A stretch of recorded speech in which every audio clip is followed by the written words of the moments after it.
Chapter 15. The night the name was taken. The first thing that came back was a sound. Not images, not faces, not even the room. Just a small metallic clatter unfolding endlessly in his head, as if the entire night had been built around that one noise. Metal on tile. A slip, a fall, a moment that should have been nothing, and somehow became the hinge of everything that came after. Then came the light. It rushed up from the edges of darkness, forming a narrow rectangle on the floor. The way a door left slightly open will cast a strip of brightness into a room that hasn't yet decided whether it wants to be awake. The light was harsh, fluorescent, humming faintly with the same electrical tremor that lived in hospital corridors and late-night waiting rooms. Elias's feet were small again, dangling above the cold tiles as he sat on the edge of a metal chair that was far too big for him. His shoes didn't reach the floor. His hands twisted nervously in the fabric of his sweater. He was a child. The recognition did not arrive as surprise. It settled over him with a numb inevitability of something that had always been true. The room around him was the same one he had just walked into with his adult mind. The tiles, the basin, the bare wall. But its edges were sharper now, more defined, as if the memory had been waiting all these years for him to stop looking away. A shadow passed across the light in the hall. A door clicked shut. He heard footsteps. Not hurried, not gentle. Just steady, measured, belonging to someone who had done this before and expected no deviation. The handle turned. The door opened. A man stepped inside, his face blurred at the edges, as if the memory refused to hold on to his features. White coat, clipboard, the faint rattle of something metallic in his pocket. Elias Ward, the man said. The name landed in the room like an object placed on a table. The boy on the chair, young Elias, flinched but didn't answer. His throat felt tight. His voice, even if it came, would not be loud enough to fill the room. The man didn't mind. He wasn't asking a question. "This will be quick," the man said. "You're very brave to help us, Elias." He spoke with that particular tone adults reserve for children they want to cooperate. Soft, measured, untouched by the things that lived outside the room. He moved to the corner where a small machine sat on a metal cart, a boxy device with a speaker, a strip of recording tape, a red indicator light that glowed faintly. Elias watched the machine. His heart thudded against his ribs. The man pressed a button. A voice crackled from the speaker. His mother's voice. It sounded distant, slightly distorted but still undeniably hers. "Elias," the recording said. "Sweetheart, it's okay. Remember, just say your name when he asks you, all right? I'll be back soon. I promise." The sound tore through him. He stared at the speaker, as if he could climb inside it. The man turned to him. "She's just outside," he said. "This is like a game. Names are very important. We're going to see how clearly you can say yours." He crouched to Elias's level, placing the clipboard on his knee. "Can you tell me your name?" he asked. The boy hesitated, then forced a sound out, tongue thick, lips clumsy. Elias." The man smiled. "Good. And your last name?" "Ward." The man nodded approvingly. "Very good. Again." The boy swallowed and obeyed. "Elias Ward." The man nodded to himself, wrote something down, then returned to machine. He adjusted a dial, pressed another button. The tape whirred. The speaker crackled again. "Elias Ward." His own voice said, thinner now, cut and looped. "Elias Ward. Elias Ward. Elias Ward."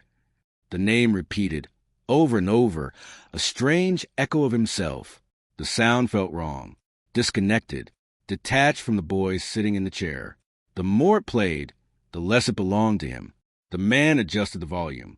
"Elias Ward. Elias Ward. Elias Ward." The boy fidgeted, fingers digging into the edge of the metal seat. "I don't like it," he whispered.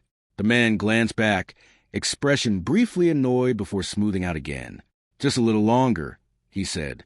"You're helping us understand how memory holds onto names. That's very special, Elias." The boy stared at the man's blurred face. Something about the way he spoke, about the way he kept saying the name like it was an object and not a person, made the room feel wrong. Outside, in the hallway, another small sound slipped through the cracked door. A shuffle, A pause. A breath. Elias.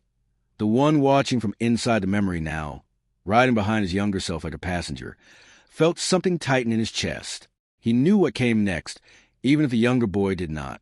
The door opened a fraction wider. A second child peeked in. Jonah, smaller than the boy on the chair, hair a little messier, eyes wide with the guilty curiosity of someone who'd been told to stay put and hadn't. His hand gripped the edge of the door. His voice was too soft to reach the adult, but not too soft to reach his brother.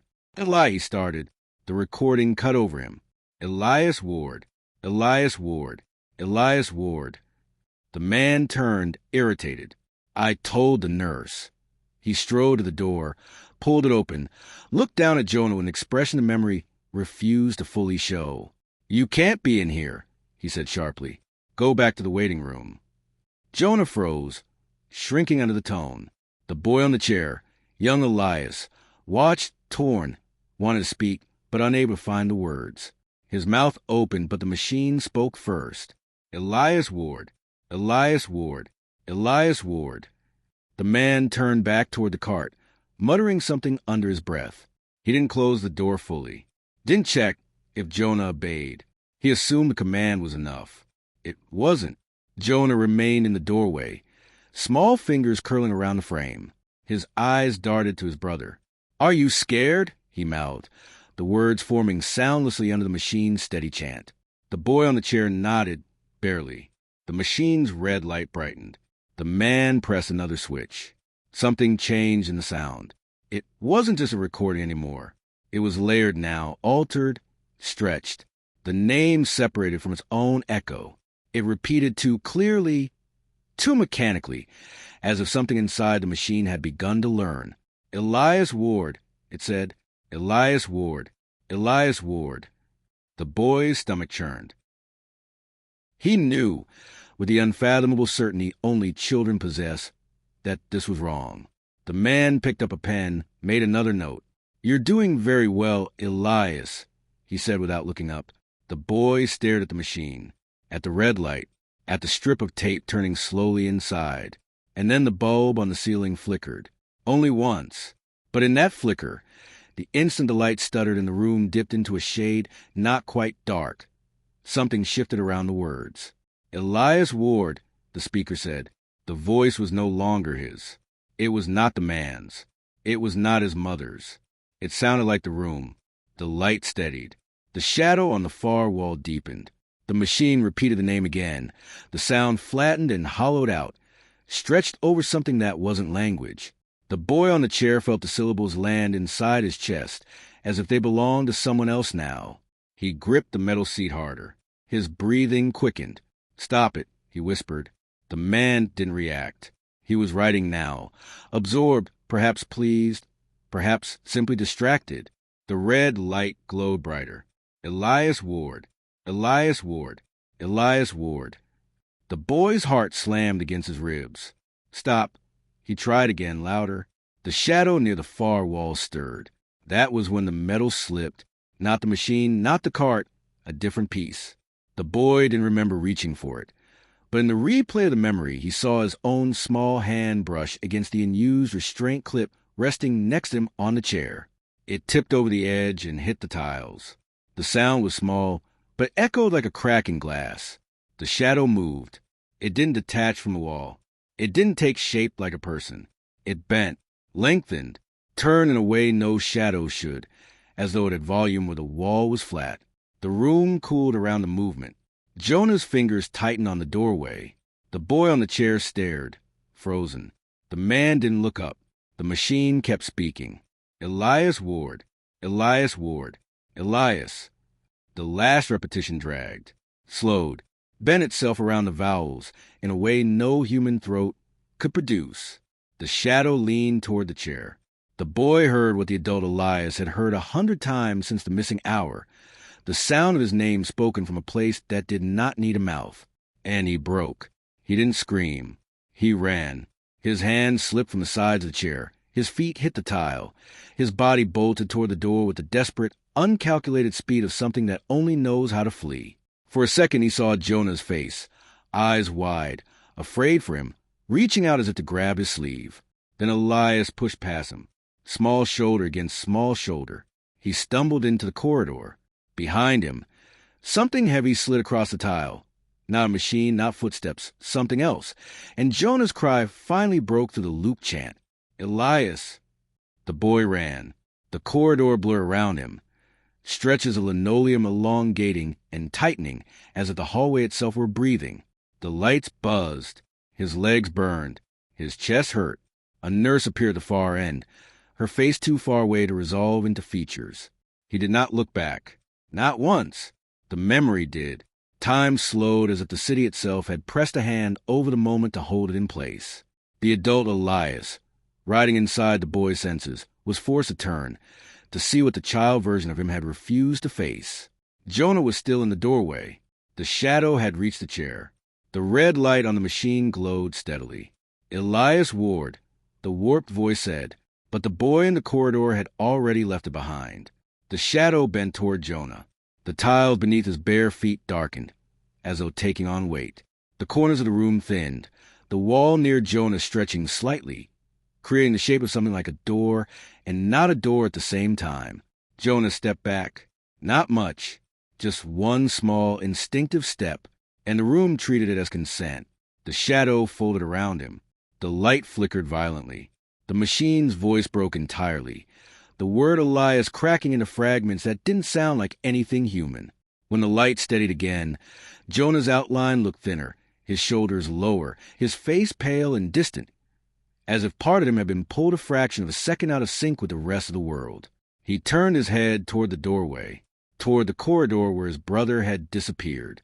He whispered something that the memory did not catch, a syllable that might have been a name. Then the shadow behind him deepened, and the room that would one day become part of the city's architecture closed gently around the unfinished moment. The memory snapped back into the present. Elias staggered. He was still in the chair in the city's version of the room, not the hospital's. The tiles were the same, but older. The lamp hung in the same position, but its light trembled as if exhausted. Mara was near his shoulder, her face pale, watching him as if trying to determine how much of him had returned from wherever he'd just gone. The child, his fragment, stood a few feet away, eyes darker than before. Jonah was still in the chair opposite him, but now Elias understood why Jonah's eyes had that uneven depth, that fractured shine. Part of his brother had been out of step since that night, since the first door, since the room learned one name but kept the other. Mara exhaled shakily. Elias, talk to me. What did you see? He tried to speak. The words came rough, distant. It wasn't just me, he said. It was both of us. I walked away. Jonah stayed. The child's voice came quietly. You left the room, he said. I had to stay so the memory could finish. Jonah tried to come back for me. The city took him instead. Elias closed his eyes for a moment. He saw again the small shoulder he had pushed past, the way Jonah's hand had reached out, the way he had not looked back. He felt the cold pull of the shadow learning his name, and then reaching for the closest available substitute when he ran. I left you, Elias whispered to the child. I left Jonah. The walls responded with a faint shudder, as if the room itself agreed. Mara knelt in front of him, forcing him to meet her gaze. You were a child, she said. You were terrified and alone.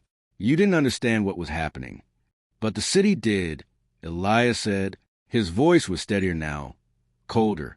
It learned my name that night, and when Jonah tried to carry the memory for me, it took him deeper instead. The bulb overhead dimmed slightly, then brightened again. The shadow on the far wall, for the first time, did not move with the light. Mara looked toward Jonah's motionless form. So this version of the room, she said, this copy in the city, it's not just your memory. It's where the city keeps the first record of you. The first time it knew how to say your name. The first time it almost took you. The child nodded. And it wants to finish. Elias stood slowly. His legs trembled, but they held. He looked at Jonah, at the brother who had followed him twice now into a place no one should have entered even once. I'm not running this time, he said. The city seemed to listen. The shadow on the wall straightened. The memory of the first door had finally opened, fully and completely. Now the city wanted payment. Chapter 16. The City Behind the Door. The return from the memory was not a clean transition. Elias felt it not as a passage, but as a slow, dragging ascent, as though the city were reluctant to release him from the room where everything had begun. The tiles under his feet steadied first, followed by the faint glow of the hallway lamps, then the heavy scent of damp stone that belonged not to the hospital, but to the shifting world of the city itself. His breath came unevenly, sharp at the edges, as if he had surfaced from deep water too fast, and the air had not yet remembered how to receive him. He opened his eyes fully. He was standing once more in the liminal verge of the room, older, cracked, embedded into the architecture of the city that had no name. The walls were the same, but they no longer carried the stairway to memory. They pulsed faintly now, like something exhausted after completing a task it had waited years to finish. Mara was beside him, watching him with a mixture of worry and careful distance. Jonah sat still in the metal chair across the room, shoulders hunched, the mark behind his ear darkening slightly, pulsing with the bruised throb of an old wound returning to the surface. The child, Elias's fragment, stood near the basin, his expression unreadable, as if he were weighing the balance between past and present and finding neither side entirely stable. The room exhaled, a soft, low groan pressed to the walls, subtle but unmistakable. The city had reacted to the memory's return. Mara stepped closer to Elias, her voice soft but urgent. "Are you with me?" He blinked once, then nodded. "I am." "You saw everything?" "I saw enough." Mara frowned. "Enough to hurt you?" "Yes," he said quietly, "and enough to understand what the city wants." The child's head turned slightly at that. His voice, when it came, carried no judgment, only a weary certainty. "It wants the rest of your name. It always has." Elias swallowed, feeling the truth settle into place. "Because I left part of it in that room." "No," the child said, stepping closer. "Because it took part of it when you ran." The walls shifted again, a gentle tightening, as though the structure were responding directly to the fragment's words. Elias drew a slow breath. "If the city is part of my name, then how have I lived with it missing for so long?" Mara answered before the child could. "Because you built another version of yourself over it. Memory can compensate, but identity keeps count." Elias felt the weight of that in his bones. He turned toward Jonah. His brother's gaze was distant, fixed somewhere that was neither the room nor himself. Elias approached him slowly, the ghost of the boy he had been flickering at the edges of his awareness. "Jonah," he said gently, "can you hear me?" Jonah blinked. Once, twice. Then his eyes lifted, and for a heartbeat Elias saw a flicker of the brother he remembered, warm, worried, devoted. That flicker vanished a moment later, swallowed by the fractured, echoing version of Jonah the city had reshaped. "You came back," Jonah murmured. His voice was thin, as though borrowed. "You came back to finish it." Elias knelt in front of him. "I came back for you." Jonah's lips twitched. Not a smile, but the tremor of someone trying to remember how one might form. "You left me," he whispered. "And then you forgot you left me. And then the city remembered." The child muted his gaze, as if unable to watch. Mara stepped closer. "Jonah, listen to me." Elias didn't know. He didn't even understand what was happening. Jonah closed his eyes. "That doesn't change what happened." "No," Elias said softly, "but I'm here now, and I remember, and I won't run again." The room responded instantly, a brief flicker in the overhead bulb, a pulse through the floor. Something in the city acknowledged the declaration, whether with approval or anticipation. Elias couldn't tell. The child approached quietly. "You can't stay here. Not in this room. If you stay, the city will force the memory to loop." Mara stiffened. "Loop? What is that?" "You'll relive it," the child said simply. "Again and again, until the city can finish taking what it started." Elias stood, his pulse tightening. "Then we leave." The child raised one hand toward the far wall. The shadow, the same outline that had moved in the memory, was gone. In its place now stood a door, a narrow, old wooden door that had no business being part of this building. Its frame was warped, its handle rusted, and faint scratches marked its surface, as though many hands had tried to open it before giving up. A dull amber light glowed beneath it, flickering in time with something distant, something alive. Mara frowned. That door wasn't here when we arrived. No, the child said. It wasn't meant for you then. It's meant for you now. Elias took a slow step toward it. What's on the other side? The child tilted his head slightly. A part of the city you haven't seen. The part built from the things people want to forget. Jonah stirred weakly in the chair. Don't go, he whispered. If you go through that door, you'll see what I saw. Elias turned sharply. Jonah, what'd you see? Jonah's breath hitched. His hands trembled against the cold metal of the chair. You, he whispered. But not you. A version of you without a name. A version the city tried to keep. I saw the space where you were supposed to be. The room seemed to contract around the words. The city listening. Waiting. Mara placed a steadying hand on Elias's shoulder. If you go through, you must keep your identity anchored. Your name. Your memories. Yourself. The child added quietly, whatever happens, don't let the city say your name first. Elias felt a chill sink through him. Why? Because if it speaks your name before you do, the child said, it won't be your name anymore. Jonah shuddered. It happened to someone. Elias's eyes narrowed. Who? Jonah's voice cracked. Dr. Rho. Mara froze. Kepler Rho? But he lost his name. Jonah whispered, staring into the middle distance. The city gave him a new one. He hasn't been the same since. The door pulsed softly, as though aware it had been mentioned. Elias stepped closer to it. The wood was warm. The light beneath it softened. His name echoed inside him, not spoken, not heard, but remembered. Slowly, he placed his hand on the handle. Mara drew a sharp breath. Jonah tried to rise. The child's eyes widened in something like warning or acceptance. Elias looked back at all three of them. This time, he said quietly, I go first. He turned the handle. The door opened, and the city, the real city, the one behind everything he'd seen so far, opened with it. Chapter 17. The District of Unfinished Names. The door closed behind Elias with a soft, deliberate click. Too quiet for an ordinary door, too final for anything built by human hands. The sound settled in the air like a verdict. He took a slow breath, letting the dim amber light ahead of him shape itself into a place, a corridor, and then a street. The transformation was seamless, as though the city had chosen this moment to reveal a deeper layer rather than construct it. He found himself standing on narrow, uneven pavement softened by fog and lined by buildings that did not follow any architectural logic he recognized. Some were tall, leaning as though searching for balance. Some were small and squat, their windows covered with mismatched boards. A flickering lamp swung above the nearest doorway, casting fragile arcs of light that barely pierced the surrounding darkness. The air carried a low hum, not sound, not electricity, something older. A resonance woven into the bricks, the lampposts, even the fog that drifted lazily between the structures. Elias stepped forward. His footsteps felt heavier than they should have, as if the ground were remembering the weight of everyone who had walked here before him. The fog shifted gently around his ankles with each movement.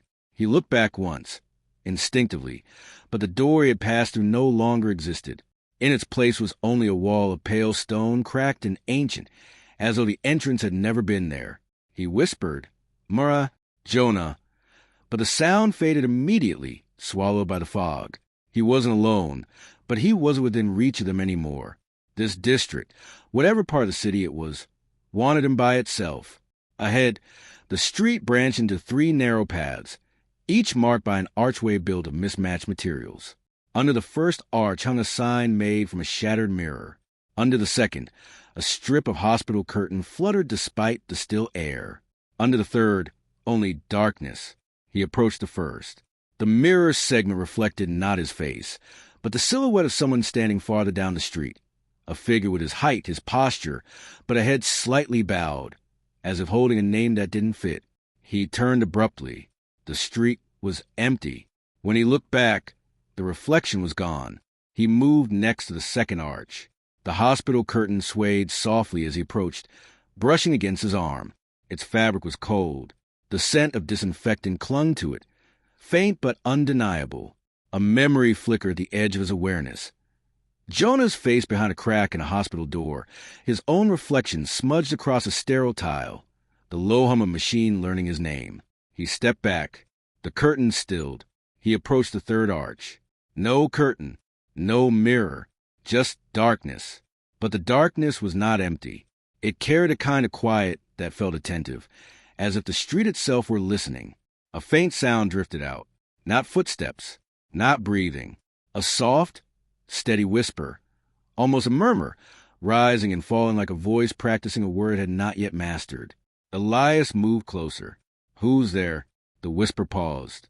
And then, slowly it resumed, altered now, shaped around a familiar rhythm. His name, not fully spoken, not complete, but beginning its shape. Eli, Eli, E. He stepped back sharply. The sound stopped.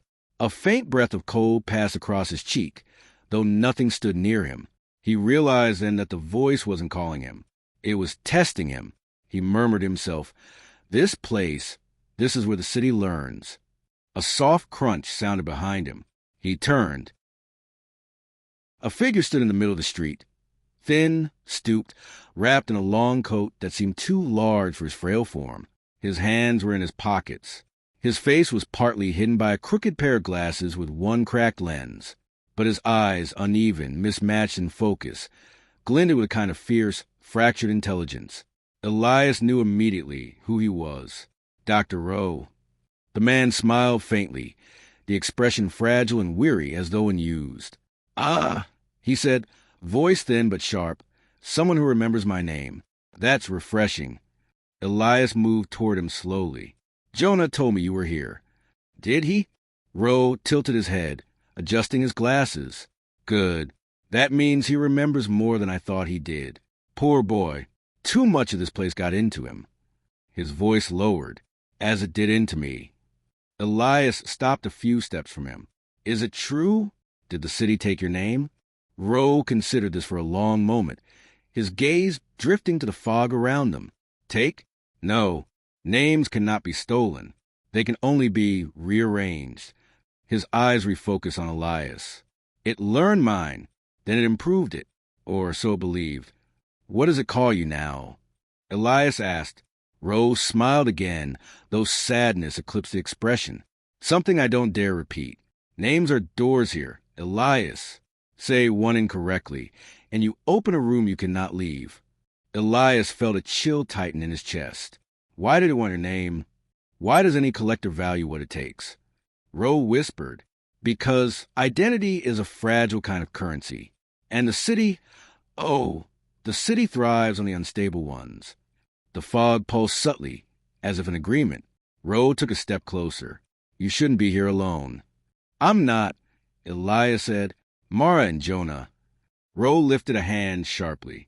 "Do not assume they will reach this district. People arrive where their wounds place them. You arrived here because your name is incomplete." Elias swallowed. "Can I take it back?" "You can try," Rho said. "But taking back a name means remembering everything attached to it. And you," his eyes scanned Elias's face, "you have only tasted the first memory. There are more. Oh, yes, many more." Elias exhaled slowly. "Then show me." Rho's expression darkened with something like pity. "Turn around." Elias obeyed. At the far end of the street, past the arches, past the fog, something enormous was shifting. Not a creature, not a building. A shape, a form assembled from countless overlapping fragments of memory. Faces half-formed, rooms without corners, voices without mouths. It moved without sound, its edges bleeding into one another. Rho walked to Elias's side, speaking quietly. "That is the part of the city built from names that were never finished. Identities that fractured before they settled. Children who ran. Adults who forgot. Echoes left behind." Elias stared. "What does it want from me?" Rho looked at him with painful clarity. "It wants the rest of your name. Because the first time it learned it, you ran before it could complete the word. And nothing in this place likes an unfinished sentence. The shape at the end of the street lifted its mask slightly, as though sensing Elias's presence. The fog recoiled. The lamps flickered, and the whispering voice resumed, stronger now, closer. Elias, Eli, Elias. Rho grabbed Elias's shoulder. Brace yourself, he murmured. It's coming for the memory you haven't faced yet. Elias steadied himself, heart pounding. He whispered something he had not said since childhood. A promise made in the dark, forgotten and now rising again. I won't run this time. The district around him tightened. The shadowed form began to move toward him. The whisper strengthened, shaping itself toward his name, and Elias stepped forward to meet it. Chapter 18. The Archive of Unsaid Words. The movement of the figure at the end of the street was not immediate. It was as though the city itself needed time to decide how it wished the thing to advance. The cluster of shifting shadows contracted, gathering itself like the slow inhale of something that had been waiting far too long. From its surface, faint sparks lifted, no light, not truly, but tiny shards of unfinished recollections rising and dissolving into fog. Elias felt the air tighten around him, subtly charged, as if the ground beneath his feet were warning him against taking another step. He did anyway. Behind him, Dr. Rho moved with anxious patience, the careful gait of a man who had survived these streets long enough to know how treacherous they could be. Do not stare at it too long, he murmured. This city reshapes what you observe. Look too deeply, and it may give you a form you cannot return. Elias kept breathing steadily. What does it want from me? Continuity, Rho answered. The missing segment. The part of yourself you never reclaimed. The figure took another step forward. Its outline, though unstable, hinted at a vaguely human shape. Something like a shoulder that had never been properly taught how to exist, a half-formed profile, a posture bent between memory and imitation. Each movement disturbed the fog in a slow wave, leaving a delicate trace behind it, as though the ground retained memory of the thing's passage. The voice rising from within the mass was not a voice at all, but the early sketch of one, broken syllables searching for structure, for rhythm, for identity. Elias's name emerged like the first attempt of an instrument tuning itself. Enis, not whole, not directed at him. The city was practicing him. Rho edged closer, his frail frame folding slightly as he spoke. That thing is not the city itself. It is what the city has gathered. Fragments, names that never settled, memories abandoned before they had a chance to become someone. An archive, Elias whispered. Exactly, Rho said softly. The archive of unsaid words. Every half-born identity, every name whispered only once, every unlived version of a person eventually washes up here. The figure drifted another step closer. Elias did not retreat. The fragmented voice lengthened its attempt, as though something within it was reaching for a name it almost remembered. Eli. The sound bent awkwardly, like a word pressed into the wrong mouth. Elias felt its weight press against him, searching the edges of his name for a weakness. Rho's hand brushed Elias's sleeve, brief, human, grounding. The city is testing you. It wants to see if you'll accept what it offers. If you do, your identity will fracture. You must speak before it does. Speak what? Your own name, Rho said. This place respects an identity only when it's claimed. It consumes the ones that hesitate. The figure was now close enough that Elias could hear the sound of it, like pages turning underwater, like breath caught in someone else's throat. For a moment, Elias felt the temptation to let the syllables wash over him, to let the city assemble a version of his name for him. It felt familiar, too familiar. Then another sound rose through the fog. A voice. Jonah's. Not here physically, not in the street, but echoing through some layer of the city that connected all wounded identities. Jonah calling for him. Not as the city knew him, not as a figure attempted to shape him, but as a brother does. Elias. Imperfect. Human. Known. The shadowed mass shivered violently, as if disturbed. Elias straightened. I am Elias Ward, he said. The reaction was immediate. The creature recoiled. The fog at its base rippled outward. The broken syllables sputtered, the attempt at his name faltering under the force of the real one. Again, Rho urged. Elias repeated it, with intention, with certainty. I am Elias Ward. The figure stepped back. Cracks of pale light formed along its sides. Not light, but the separation of fragments. Elias watched the shape distort, its edges collapsing inward as though the declaration had exposed the absence at its core. The thing staggered, folded, and began to dissolve. Pieces of it fell away, small, fragile fragments landing on the ground like burnt paper. Rho crouched and picked one up. It was weightless, its edges shimmering faintly, like a word that had never reached the air. He held it for a long moment before letting it go. "This city," he said quietly, "is made of things that never had the courage to finish becoming themselves." Elias let the last of the figure fade into the fog. "What now?" he asked. Rho rose slowly. "Now we go deeper. This was only the first threshold. Beyond these streets lies the greater archive, the place where memories are rejected, not just lost." He turned to Elias. "That's where you'll find the part of your name you left behind." As if hearing him, the fog parted ahead, silent, fluid, patient. A path emerged. Elias stepped forward, and the city whispered his name for the first time. Chapter 19. The Rejected Memory. The fog opened around Elias like a curtain pulled aside by invisible hands, revealing a corridor so long and so narrow it seemed less a passageway and more a crack in the world. The walls were not walls in the usual sense. They pulsed softly, textured with countless overlapping layers of something that resembled parchment, skin, stone, and memory all at once. Each layer murmured faintly, a whispering chorus of unfinished phrases that dissolved before they could form meaning. Dr. Rho stepped beside him, the hanging lamplight glinting on the cracked lens of his glasses. His voice was quiet, almost reverent. "Welcome to the archive of rejected memories." Elias felt the weight of the place before he understood it. The air was thick, warming near his throat, heavy with the pressure of countless stories that had never found closure. He could sense gaps, not in the walls, but in himself, as if something that had once been part of him moved closer when he entered this space. The corridor extended farther than his eyes could follow. It bent subtly, curving away into a shadow that pulsed with a faint golden glow. Elias stepped forward once more. His foot touched the ground, and the surface responded, slightly, but undeniably. It didn't feel like stone. It felt like pages. He held his breath. The walls around him shifted again, as if aware of his hesitation.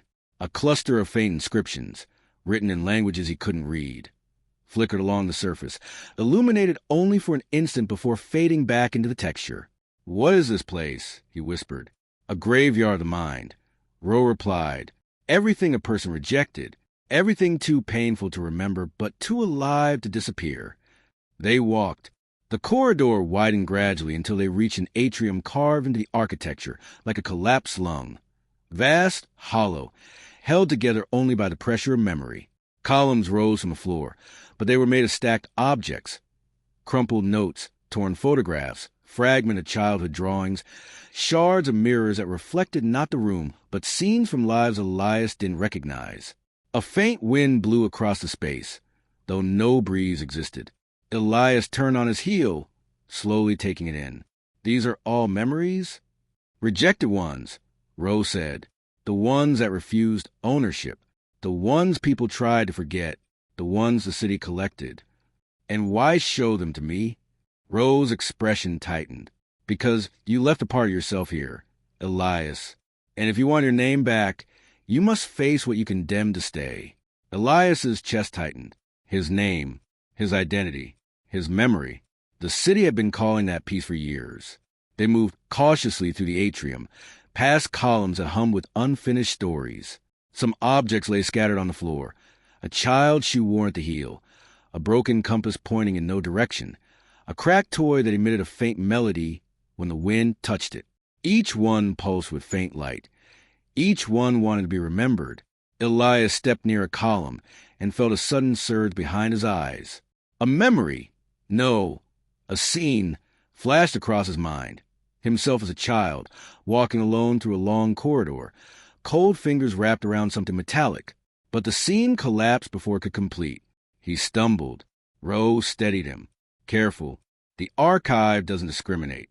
It will offer you anything that resembles an opening. Elias steadied himself and moved onward. At the center of the atrium stood a massive structure, a circular wall rising from the ground like the rim of a colossal well.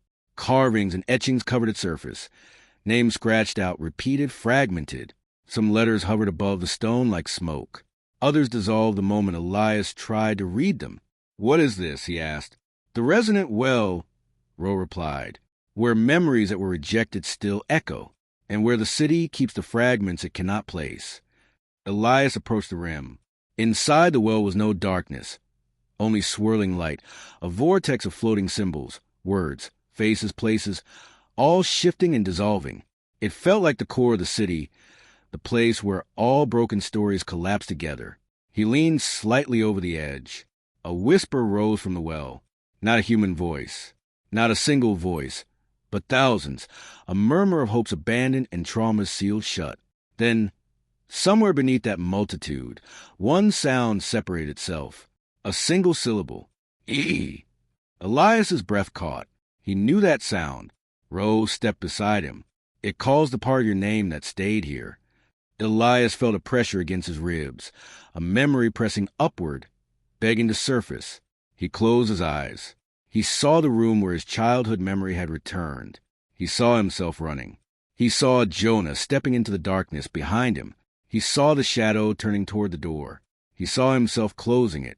And he saw something slip from his grip, a thought, a word, a breath, a syllable. He opened his eyes sharply, heart hammering. "It took the first half of my name," Elias whispered. "It took your beginning," Rho said. "Without a beginning, identity is incomplete. The city has been waiting for you to reclaim it." Elias stared into the swirling well. Symbols rushed by. Clocks with missing hands, diaries with names scratched out, drawings of faceless children, a room that looked impossibly familiar, a door that had once opened only for him. He felt himself leaning into the gravity of it. "Be careful," Rho warned. "If you fall in, the city will try to rewrite you entirely. You will come out as someone else. If at all." Elias forced his breath steady. "I need that fragment." "There's a safer way," Rho murmured, "but the city will not offer it. You must take it." Elias gripped the edge of the well. "What do I do?" Rho stepped back, giving him space. "Call the fragment by name.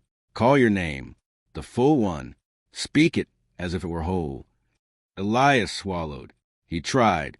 "I am Elias Ward." The well pulsed. Light thickened. The voices whispered louder. Something deep inside the vortex shuddered, like a creature roused. But nothing rose. He tried again. "I am Elias Ward." A flicker, a ripple, a small, faint shape formed. A letter, a bright spark, a beginning, and then the vortex roared. A blast of wind surged upward, hitting Elias square in the chest. He staggered back, but did not release the rim. His hair whipped around his face. The voices grew louder, collapsing into a single rushing tide. The well did not give him the fragment.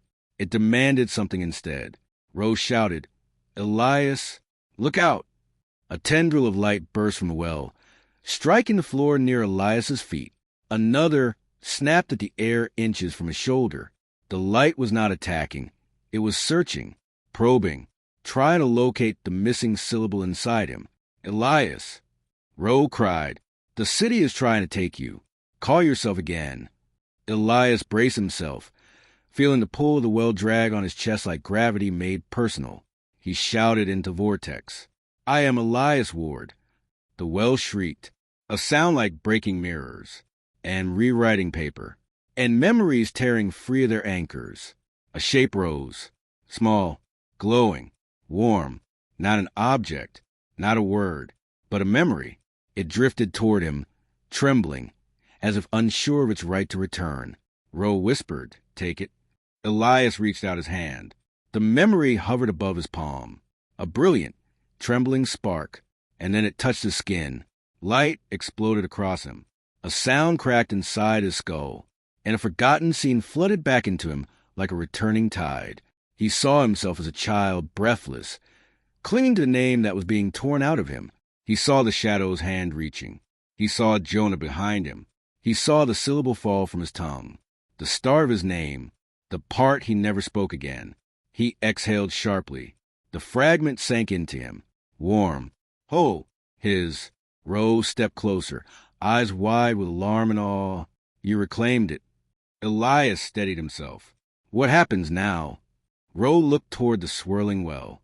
The vortex had begun to slow. A low rumble echoed through the atrium. The city knows, Ro whispered. It felt a return, and it will come for the rest. A shadow fell across the far wall. A long one, tall, familiar. Elias's heart thudded. It was the same shape from the original memory, the one that learned his name, the one Jonah tried to stop, the one waiting behind the door. It stepped toward them, slowly, silently, as the well dimmed, and the voices whispered, almost clearly now, Elias. Ro backed away. It's awake. Elias turned to face the shadow, and the shadow turned its face toward him. Chapter 20. The name that watches. The shadow stepped into the light, as though it had been waiting centuries for this exact moment. It did not rush. It did not stalk. It simply advanced with the calm inevitability of a memory someone tried to forget and failed to bury properly. The atrium around Elias trembled, not violently, but with subtle, rhythmic pulse, like a heart remembering how to beat after too long a silence. Elias remained where he stood, the echo of his reclaimed fragment still warm beneath his ribs. The syllable rested inside him like a returning breath, something he had never realized he was missing until it found its way back into his chest. The shadow felt that change. He could sense it, in the way its outline sharpened, in how the air thickened between them, in how the well behind him dimmed, as though ceding attention to a greater force. Dr. Rho moved carefully to Elias's side. Do not let it complete your name, he whispered. Not before you do. Elias swallowed. What happens if it does? You will become what it remembers of you, Rose said. Not what you are. The shadow halted a few steps away. It had no face, yet Elias felt its gaze with an intensity that sank straight into the base of his spine. Its surface wasn't smooth or flat. It rippled faintly, as if composed of layered silhouettes, overlapping echoes of people who had once stood where he stood and failed to do what he was trying to do now. Their shapes flickered momentarily, then dissolved into the greater form. A low murmur rose from it, not speech, not syllables, a sound like breath dragged through wet paper. Elias braced himself. Somewhere behind him, the resonant well gave a final heavy pulse. Like a closing eye, the shadow's arm lifted. Ro gripped Elias's sleeve tightly. Stay still. Let it reveal itself first. Then the shadow spoke. Not aloud, not with a mouth. A whisper that slid into Elias's mind like a cold fingertip along the edge of a page. Elias's breath caught. The fragment inside him stuttered. He felt his name wobble internally, as though the entity were testing the limits of the recovered syllable. Ro's voice was sharp. Answer it. Define yourself. But Elias didn't speak. Not yet. He stepped closer. The shadow tilted its head in an unervingly human way, as if puzzled by the lack of fear. Its outline flickered. The whispers shifted tone. More syllables tried to form, as though the city itself were rearranging its mouth to pronounce him. Elias exhaled softly. Stop, he said. The shadow froze. For a moment, Elias felt the city hesitate. A pause so complete it felt physical. The entity's posture changed. It straightened, narrowing into something more precise. The overlapping silhouettes inside it grew sharper, more defined. Among them, Elias glimpsed something. Someone small, a figure barely formed, like a smear of childhood painted in memory's colors. The boy, not his boy, not the fragment child from the memory room. Another boy, a different echo, a different loss. Ro, Elias murmured. There's someone inside it. Ro's expression darkened. Yes, many someones. Who? All those who came to reclaim their names, Ro replied softly. And couldn't.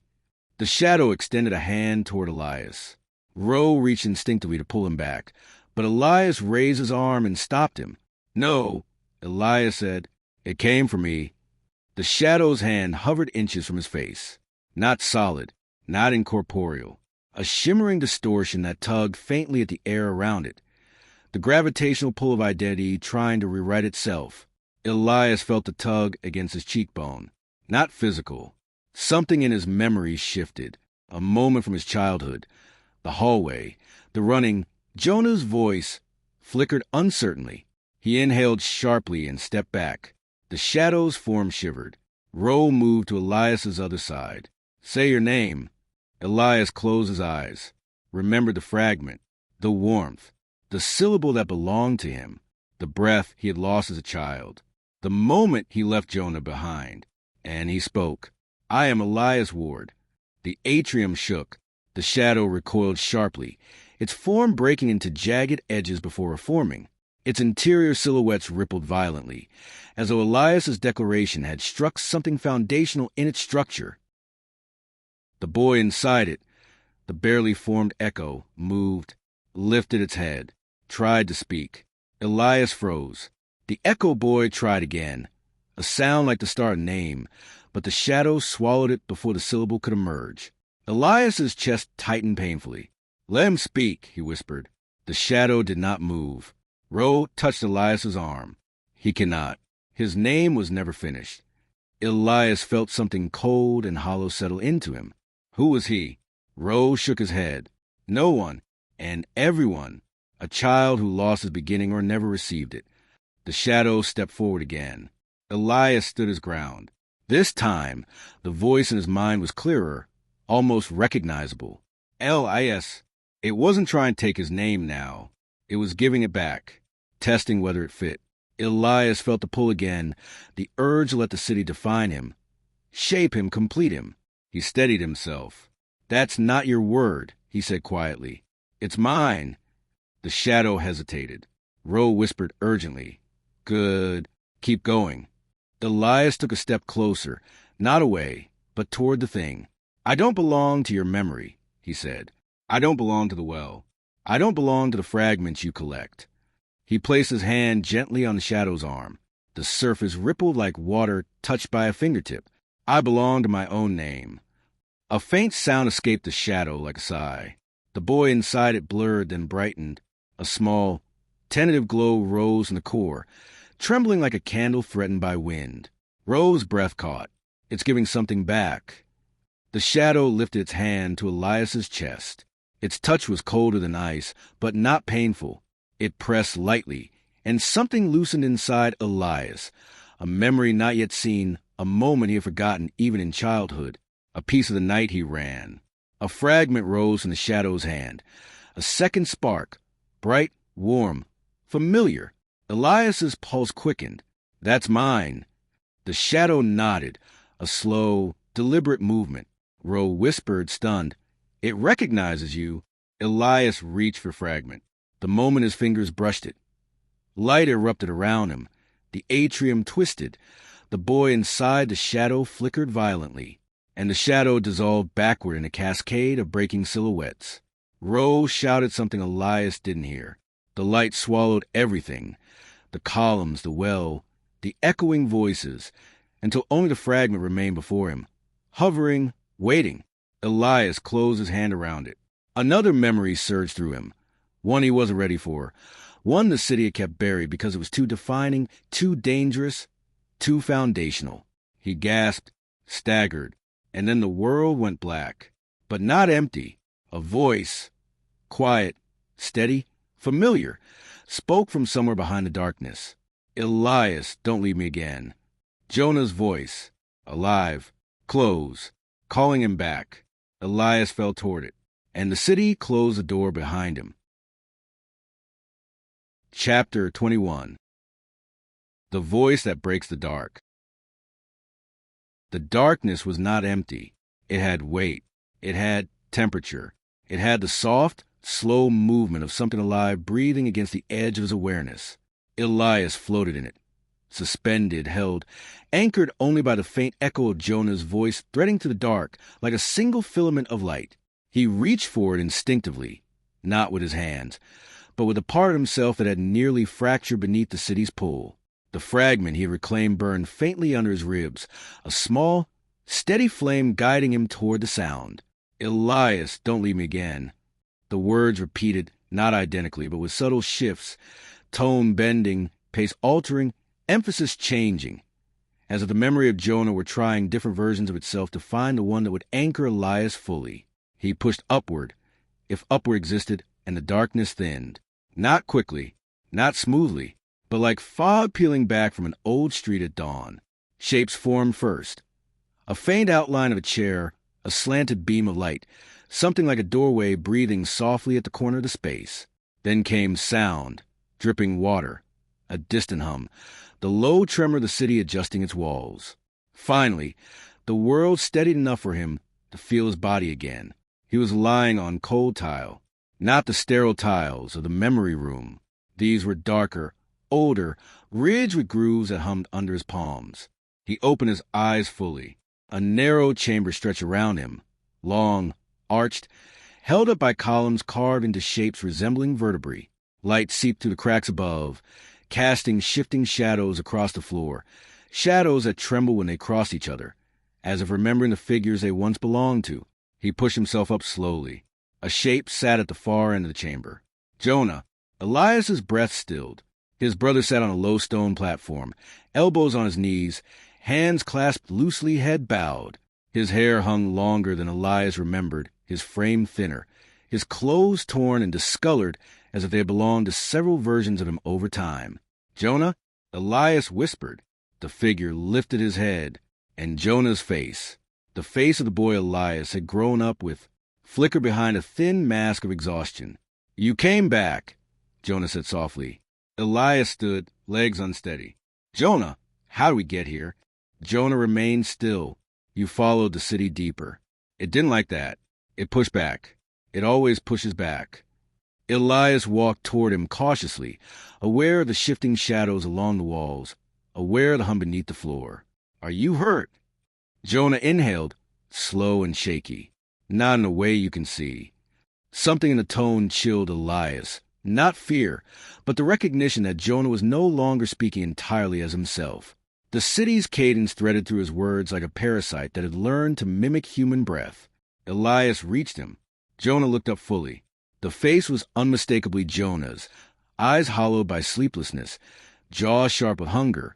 But there was something behind the eyes, something watching, something waiting. Elias crouched in front of him. "I have a piece of my name back." The city gave it up. Jonah's expression tightened. "That's why it brought you here." Elias frowned. "What do you mean?" Jonah's gaze drifted to the archway behind him, an oval of darkness pulsating faintly, as if breathing. "This is where it keeps the things it wants to trade." Jonah whispered. "Names.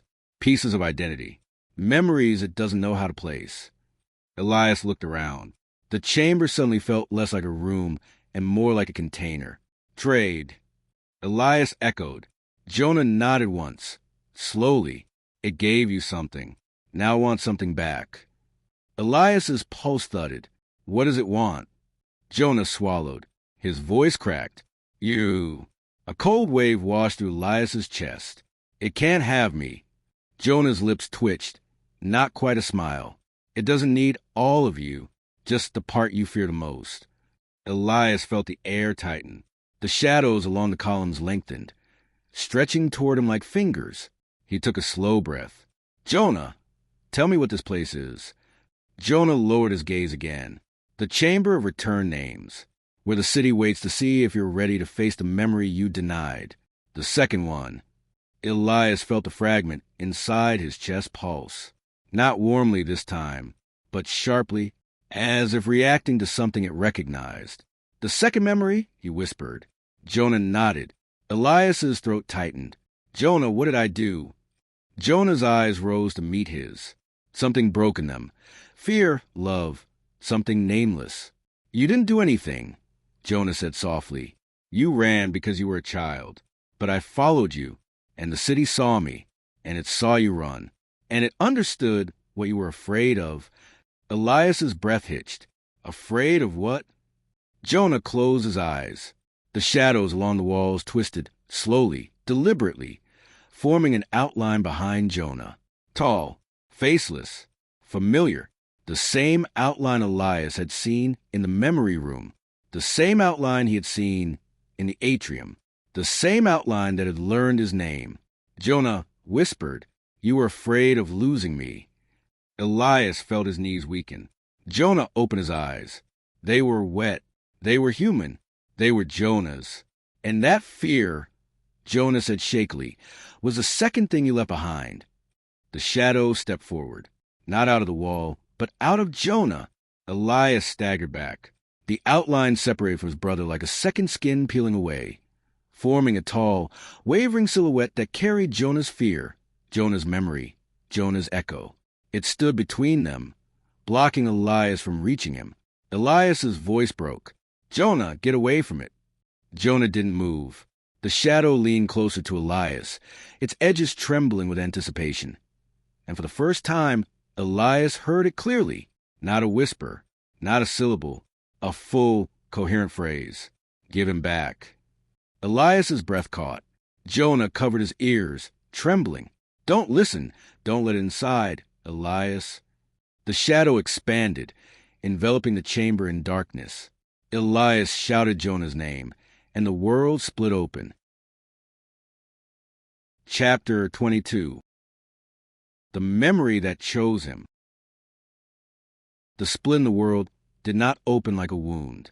It unfolded like breath, slow, cold, deliberate, widening until the chamber dissolved entirely. The columns, the stone, Jonah's trembling outline. Even the shadow that had stepped toward Elias all vanished into a darkness that carried weight and direction, the kind of dark that did not simply obscure but rearrange what it touched. Elias did not fall into it. He was drawn, pulled inward by a force that recognized him long before he recognized it. He reached for Jonah out of instinct, fingers stretching toward the last place his brother had stood. But the dark absorbed the gesture, swallowing even the memory of motion. Then Jonah's voice drifted through the void, soft, familiar, frayed at the edges. "Elias, don't leave me again." It was not an echo. It was a thread, pulling him upward into the darkness, then around him like fog retreating from an alley at dawn. Shapes surfaced first. A slanted ceiling lamp, the outline of a chair, a faint, rhythmic hum that vibrated through the floor. Then the floor itself, hard, cold tile that felt like hospital flooring, but older, worn, ridged with grooves that hummed under his palms. Elias opened his eyes fully and found himself in a narrow corridor that seemed to stretch in two directions at once, as if the city had folded time and memory together to create a path neither real nor entirely imagined. The corridor's paint peeled in long strips, revealing layers beneath. White, then gray, then a pale green that reminded him of childhood waiting rooms. Fluorescent panels flickered overhead, but their light didn't fall evenly. It bent around the corridor, illuminating one section, while leaving another in complete shadow. Elias stood slowly, each movement unsettling a faint whisper from the walls, as if they were listening for him. He knew this place, the hospital, from his earliest memory. And from another memory he had always avoided looking at directly, the one he had left in pieces. First by accident, then by fear, then by choice he never admitted himself. A soft sound echoed down the corridor, something between a sniffle and a quiet hum. Elias followed it cautiously. Doors lined both sides, each bearing a number that blinked faintly like a pulse. 10, 12, 14, then one door with no number at all, only a smear of something dark across its surface. Behind its tiny glass slit, a small figure sat with his back against the door. A child, not the fragment child from earlier, not a random echo. Jonah at 8 years old, knees drawn tightly to his chest, head lowered, one shoelace frayed and dragging across the floor. Elias's breath caught. "Jonah?" The child did not lift his head. His voice slipped through the door, thin and trembling. "You ran." Elias froze. "I was a child. I didn't understand." "But I didn't run," Jonah whispered. Elias stepped toward the door, reaching for the handle. His fingers passed through it, through the door itself, because the door was only a memory, and memories did not obey physical laws. The hospital dissolved around him, replaced by a playground at dusk, sand warm beneath his feet. A single swing moved back and forth with slow rhythm, though the air was still. Jonah, the child Jonah, sat in the sand, picking at the loose thread of his shoe. Elias approached carefully. Jonah, the child, lifted his head. His eyes were too full of knowledge for someone so young. Too heavy, too old. "You left first," Jonah said. Elias knelt beside him. "I was afraid." "Afraid of me?" Jonah murmured. Elias swallowed. "Afraid of losing you. There's a difference." The swing creeped behind them, climbing slightly higher as though responding to a wind that did not exist. Jonah stared at him. "You knew something was wrong. You knew I heard whispers. You knew I felt watched. You knew I was changing. And you ran, because you didn't want to know why." Elias's throat locked. He tried to speak, but his thoughts tangled. Jonah rose slowly from the sand, and when he spoke again, his voice was older, not adult, not child. Something caught between versions. "You weren't running from the city," Jonah said. "You were running from what the city saw in me." The playground dissolved like sand slipping through fingers. Elias found himself standing in the original memory room, the hospital room from Chapter 14, the one the fragment child had guarded. A single flickering lamp, a metal chair, a wall that breathed in slow, shallow pulses, and Jonah, no longer a child, standing beside the bed, breathing unevenly, watching Elias with an expression that trembled between sorrow and understanding. Elias whispered, "You followed me because I ran." Jonah shook his head gently. "No, I followed the whisper." Elias felt the world shift under him. The whisper wanted me. Jonah's eyes darkened. "No, Elias. It wanted me. I walked into it. I stepped toward it. And when you turned back to save me, I was already gone." The shadow behind Jonah stirred, slow, tall, faceless, its edges folding and unfolding like wet canvas. But this time, Elias realized with horror that it did not reach for him. It reached for Jonah. Jonah stepped back into its outline, as if moving towards something inevitable. "I didn't get lost because of you," he whispered. "I got lost because of me." "Jonah, stop." Elias tried to pull him away, but the space warped, stretching between them. The shadow wrapped around Jonah, slowly, gently, as if claiming something that had always belonged to it. Jonah's form flickered, blurred, softened at the edges. "Find me," Jonah whispered, voice unraveling like thread pulled through cloth. "Before I forget you." The room shattered, walls breaking into shards of memory, chair dissolving into dust, lamp spiraling into darkness, and Elias was pulled backward into blackness, so deep he felt the ground fall away beneath him, and Jonah was gone. Chapter 23. The Rooms That Remember Him. The fall through the darkness did not end with impact. It ended with stillness, a sudden, absolute stillness that felt less like landing and more like being halted by a hand pressed against the center of the chest. Elias opened his eyes slowly, expecting to see the remnants of the hospital room or the shadow that had taken Jonah. Instead, he found himself standing in a long, silent corridor carved from material that looked almost organic, like the interior of a vast, ancient shell. The walls curved inward gently, as if trying to cradle him, though the effect was more unsettling than comforting. The surface pulsed faintly, not in a rhythm but intermittently, responding to something he couldn't yet detect. The air was still, carrying no scent at all, no dust, no stone, no cold, a sterile emptiness. He stepped forward and heard nothing. His footsteps didn't echo. They didn't register. The corridor absorbed the sound completely.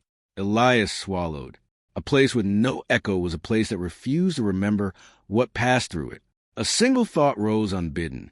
This is where the city hides what it wants to forget. He moved down the corridor, hands brushing occasionally against the wall. The texture was smooth at first, then slightly rough, then smooth again, as if the surface were shifting its structure based on the quality of his thoughts. He tried not to think too loudly.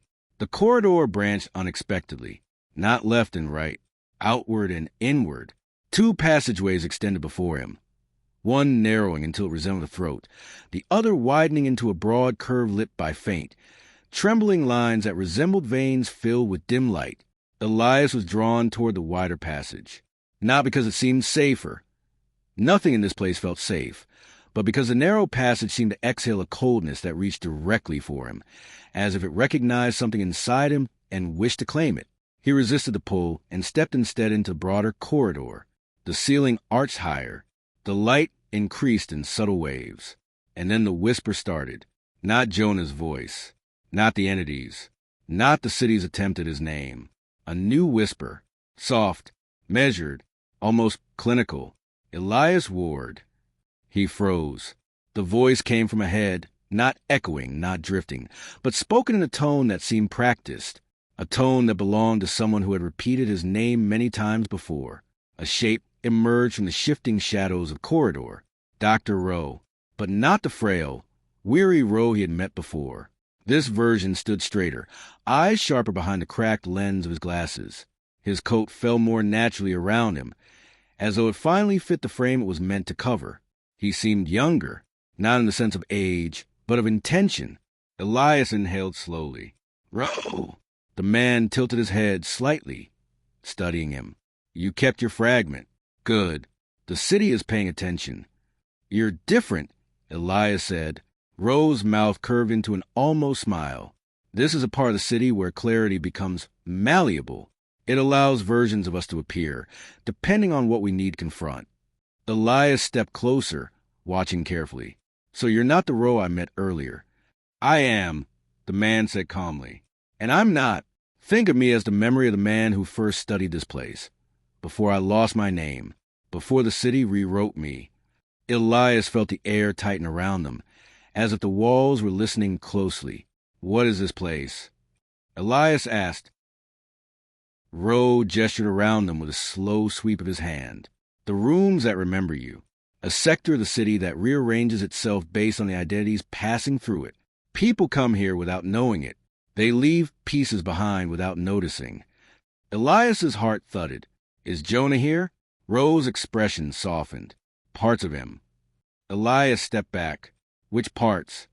The ones that remember you, Rho replied, and the ones that don't. Something in the corridor's light flickered. A shadow, thin, childlike, ran across the far wall, disappearing before Elias could focus on its features. His breath caught. Jonah? Rho lifted a hand. Not that form. What you saw was a memory the city keeps to remind you of what is at stake. I need to find him, Elias said firmly. You will, Rho replied, but not until you understand why the city took interest in you both. Elias's voice dropped. Because of the memory. Because of the fear, Rho corrected gently. Fear is the first doorway. Memory is the second. Identity is the third. You and Jonah opened the first two as children. The third remained open ever since. Elias clenched his jaw. Then show me. Rho extended a hand. Palm up, walk with me. Elias hesitated only a moment before stepping beside him. The corridor brightened slowly the deeper they went, the walls now showing faint imprints, handprints, footprints, silhouettes that looked like moments caught in dust. Some were sharp, some were smudged beyond recognition. These are people, Elias whispered. Versions of people, Rho said. The versions they didn't want to become, the ones they abandoned, the ones the city shelters. Elias's skin prickled. On the right wall, he saw a man with his face buried in his hands. On the left, a woman standing with her back turned, her outline flickering. Each time she sharpened, her hair length changed and her posture shifted, as though the city couldn't decide who she was meant to be. These aren't ghosts, Elias murmured. No, Rho said, they're possibilities. The corridor bent in a long arc. At its end sat a door, a single, ordinary door made of wood so worn it looked soft. A brass handle rested on its surface, tarnished by the touch of many hands. Faint scratches ran along the bottom, not horizontal, but vertical, like the marks of someone trying to climb through. Elias approached slowly. The door hummed, not with electricity, with memory. Rho spoke quietly behind him. This is your second memory. Elias, not the one you fled from, the one you were built from. Elias's pulse hammered. I don't understand. You will, Rho said. Elias reached for the handle. The wood warmed instantly. A soft whisper breathed through the keyhole. A child's voice, thin, cracked, trembling. "Don't let go." Elias froze. He knew that voice. Not Jonah. His own. As a child. The walls darkened. The corridor trembled. Light collapsed inward. Rho stepped back sharply. "Elias, prepare yourself. What's behind that door is the moment the city first learned your name." Elias turned the handle. The door opened, and the memory he had spent a lifetime escaping rushed out to meet him.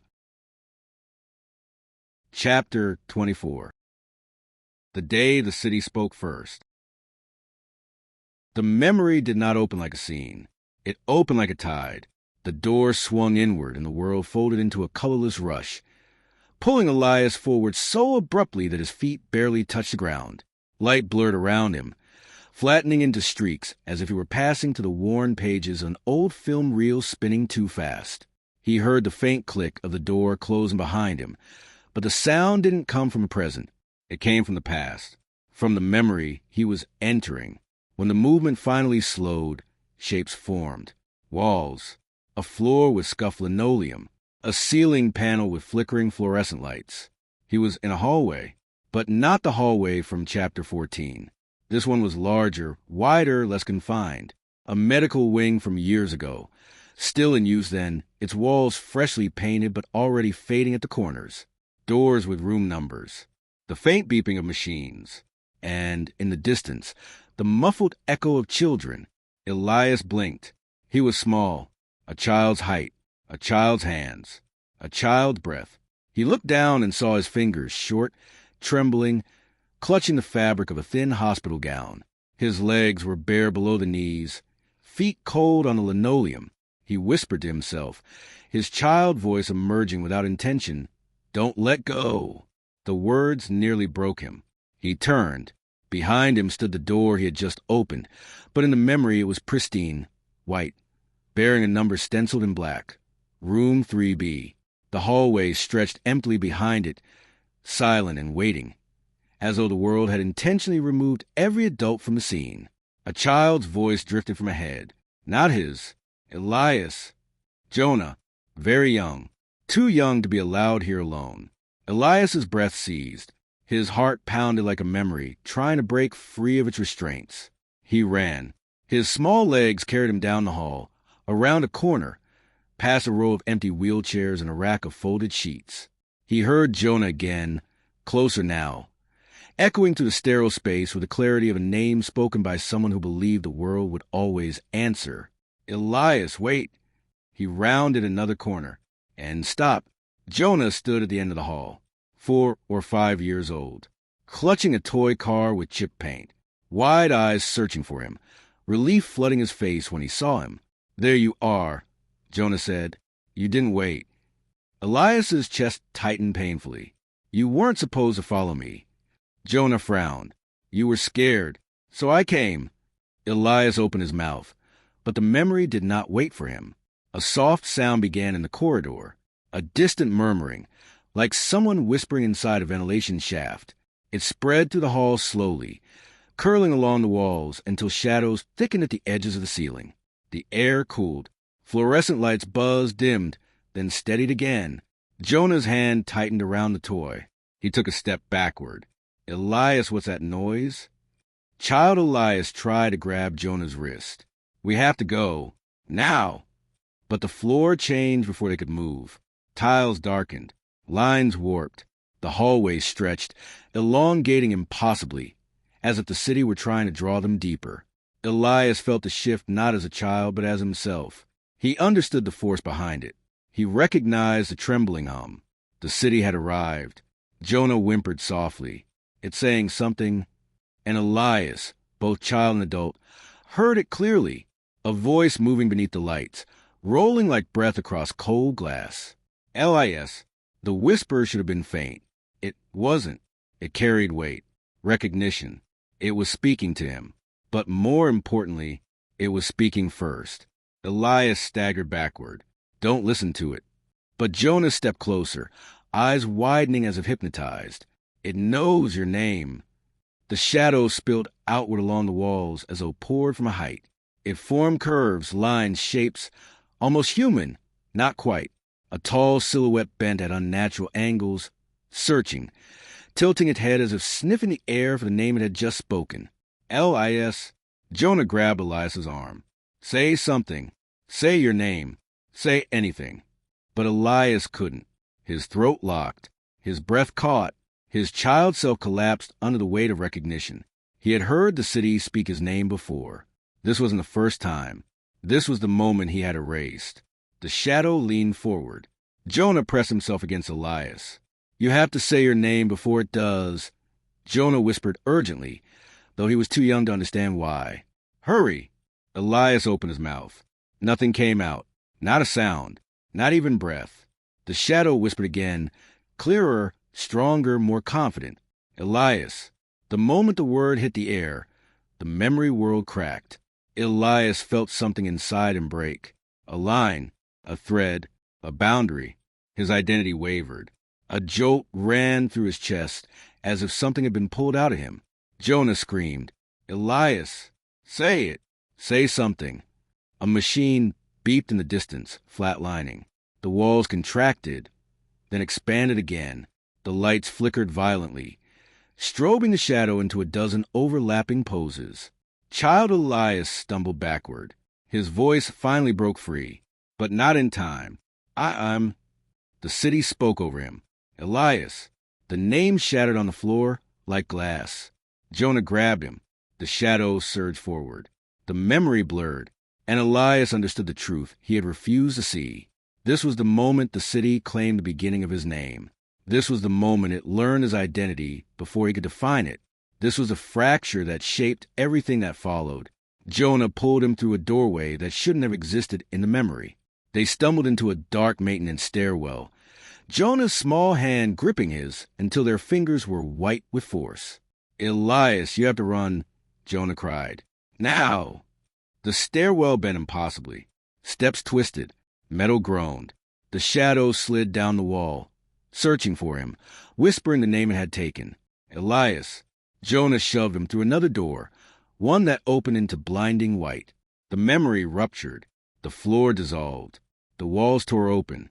Something behind the scene screamed in frustration, and Elias felt himself pulled upward, ripped away, toward the present. The last thing he saw was Jonah reaching for him. Small, terrified, shaking, and a single phrase escaped his mouth as the memory collapsed. Don't let it keep the rest. Elias gasped, and the world snapped back into the city. Chapter 25. Where the city waits without breathing. The return was violent.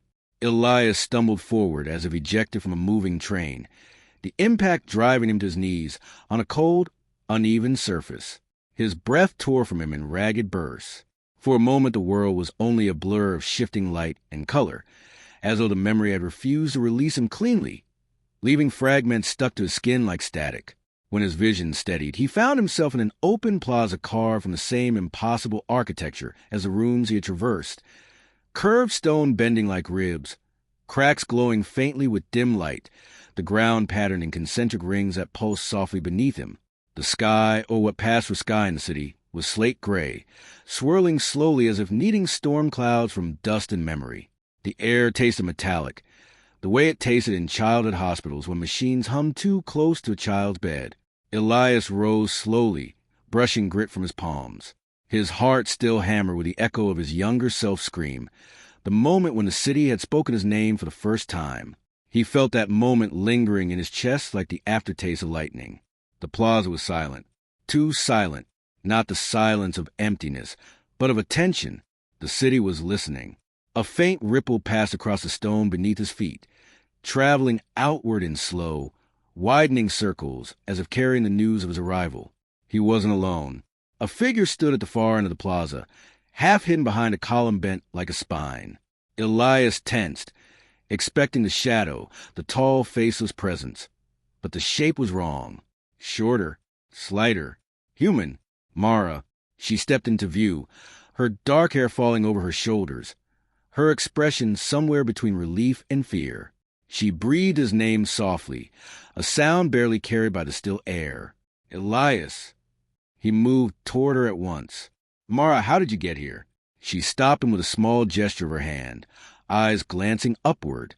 "I've been following you since the memory room, or since the city let me. I'm not sure which comes first anymore." Elias reached her and saw the tremor in her hands, subtle but constant. "You shouldn't have come. You know I had no choice." Her voice was gentle but firm. "And neither did you." He wanted to argue, but the words dissolved. Instead, he asked, "How much did you see?" Mara exhaled shakily. "Enough. Enough to understand why this place started calling you when you were a child. Enough to understand why Jonah followed you. Enough to know this isn't just a city. It's an archive made of everything a person is afraid to remember." Elias felt the weight of her analysis settle on him. "It took the beginning of my name." "It didn't take it," Mara corrected softly. "You gave it up, out of fear. Children survive by shedding pieces of themselves. Elias, you survived. Jonah didn't." Elias closed his eyes, pain twisting through him. "Jonah is still alive." "Pieces of him are," Mara whispered. "Pieces trapped because they were the ones the city wanted." A pulse trembled beneath the plaza. Both turned. Something emerged on the far side. Not a person, not a shadow, but shaped like a curtain of dark air pulled upward by invisible hands. Elias felt the temperature drop. Mara stepped instinctively closer. The shape moved with no sound at all. A ripple in reality. A memory standing on its own. Elias took a breath. "We need to leave this place." "We can't." Mara shook her head. "You open the second memory. That changes the city. It shifts when someone reclaims what they lost." The shape drifted nearer, following the path of the plaza's rings like a needle tracing grooves on a record. Elias whispered, "What is it?" Mara didn't blink. "It's the city watching. Not the entity. The city itself." Light flickered across the stone like a heartbeat. The shape halted before them. Its form tightened, sharp edges appearing, angles resolving into clarity. Elias felt the pressure of attention pressing against him. Not malicious, not hostile, but insistent, like a machine adjusting to new data. A voice formed, not out of mouth, but out of space itself. "You remember?" The word echoed strangely, stretching at the edges, as if the city struggled to pronounce a concept foreign to its nature. Elias swallowed. "Yes, I do." The shape tilted. A second word formed, softer, broken. "More." Mara whispered. "It wants the rest of your name." Elias shook his head violently. "It can't have it." The shape pulsed. "More." The ground trembled. "These places," Mara murmured, eyes darting around the plaza. "They're resonant courts, the city's way of measuring identity. When you reclaim the memory, you change your weight, your outline. Now it's adjusting to the new version of you." Elias felt sick. "So it's trying to see if I fit?" "Or trying to see if you can stay," Mara replied. The shape shifted again, splitting into 3 vertical slits that resembled eyes without pupils. They closed, opened, closed again. Tasting him, testing him. Elias stepped back instinctively. The shape followed. Mara grabbed his wrist. "Don't run. Running is what created the fracture in the first place." The shape stilled. Elias forced himself to breathe. "What do you want from me?" The answer came immediately. "Jonah." The name rolled through the air like a stone dropped into a still lake. Elias's heart stopped. Mara's grip tightened painfully. "Elias, don't let it." But the shape continued. "Jonah waits." Elias felt heat rise in his throat. "Where?" The plaza darkened. The rings beneath his feet dimmed. The city spoke one more word, a location, a direction, a command. "Below." Elias stiffened. "Below what?" The shape pointed. Not forward, not backward. Down. The plaza split. A clean, perfect seam opened beneath them, revealing an abyss of shifting architecture. Staircases turning into ladders, floors folding into ramps, corridors twisting like intestines of a forgotten beast. Mara inhaled sharply. "The lower city?" Elias nodded. "That's where he is." The shape dissolved instantly, its message delivered. The fissure widened, forming a descending path. The air rising from below was warm, carrying faint whispers like radio static. One of them was Jonah's voice. Elias heard it as clearly as if his brother stood inches behind him. Find me? Mara swallowed hard. Elias, if we go down there. We're not coming back the same, Elias finished. She nodded once. He stepped to the edge of the abyss. Mara beside him. The city held its breath, and together they began the descent. Chapter 26. The descent where names unravel. The path downward was not a staircase. It was a shift, a long, spiraling decline that changed shape every time Elias blinked, as if the city couldn't decide what form descent should take. One moment it resembled a slanted stone ramp. The next it became a series of metal steps. Then a wooden slope with grooves worn by countless feet. Whatever shape it took, the incline remained the same, steep enough to pull them forward, shallow enough to force them to keep walking. Elias and Mara moved cautiously, hands skimming the walls for balance. The walls themselves changed texture with unnerving regularity. Smooth stone transitioning to slick tile, tile melting into something almost flesh-like, warm and faintly vibrating beneath their fingertips. Mara withdrew her hand. It's listening. It always listens, Elias murmured. But down here it remembers. She gave him a sharp look. Did Rho tell you that? No, Elias said. The city did.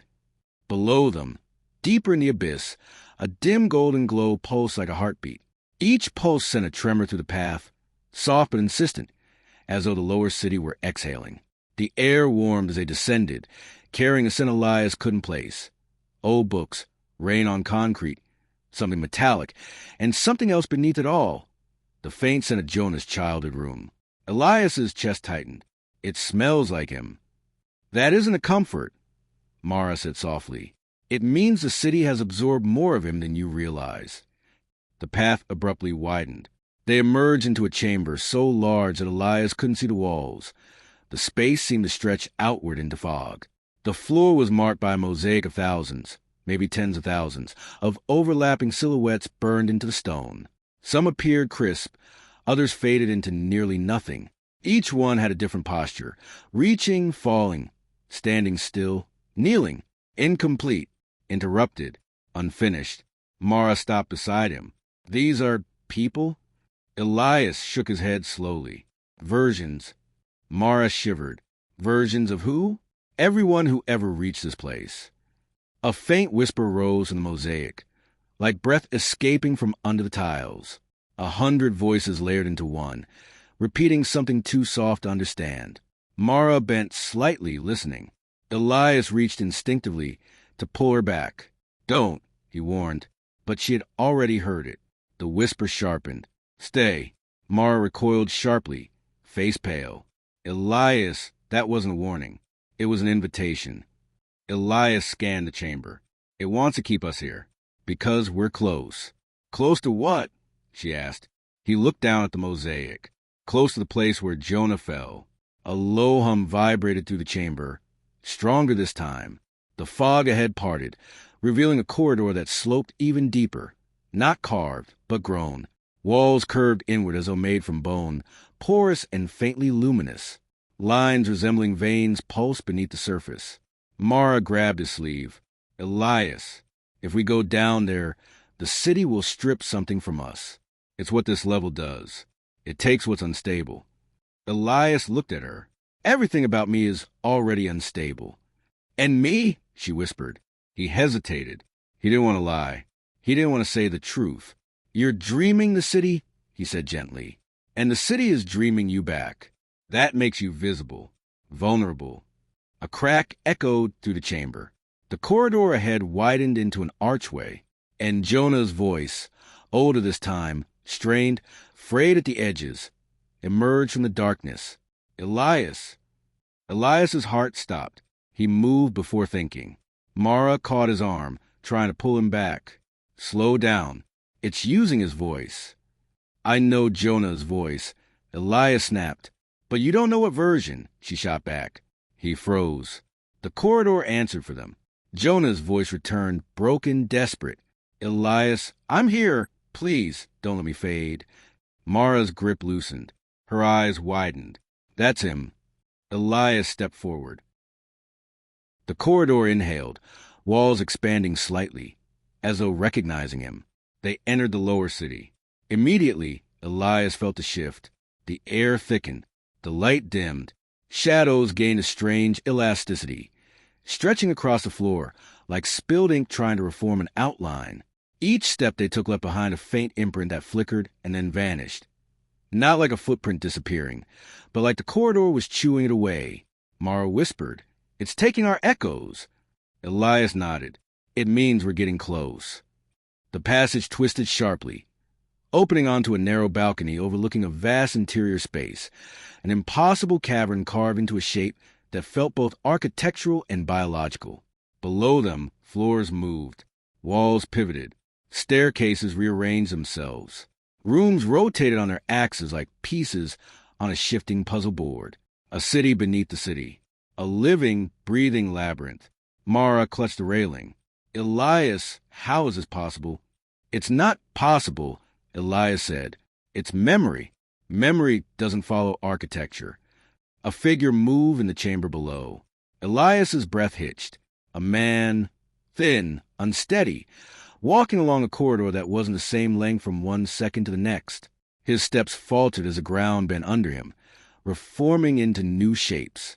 His clothes were torn, his hands trembling at his sides. Elias leaned forward, muscles taut. "Jonah." The figure paused, head lifting, slowly, almost painfully, as if the movement cost him something real. But when his face turned toward them, Elias felt the blood drain from his skin. It was Jonah, but not the Jonah he remembered. Not exactly. His face flickered, softening, sharpening, shifting between versions of himself across years. A younger Jonah, an older Jonah, a hollow-eyed Jonah, a Jonah Elias had never seen before.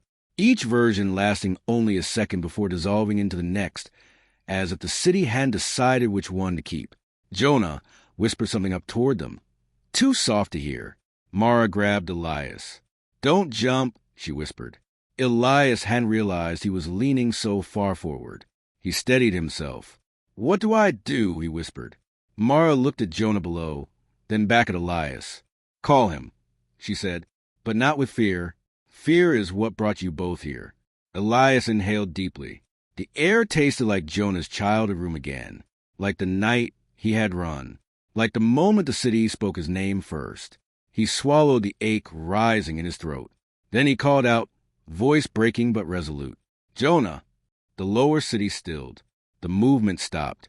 The floors froze. The rotating rooms halted mid-turn. Jonah's shifting face stabilized. Just for a moment. Just long enough for Elias to see the version he recognized. Jonah looked up. His voice carried across the impossible space. Steady, terrified, pleading.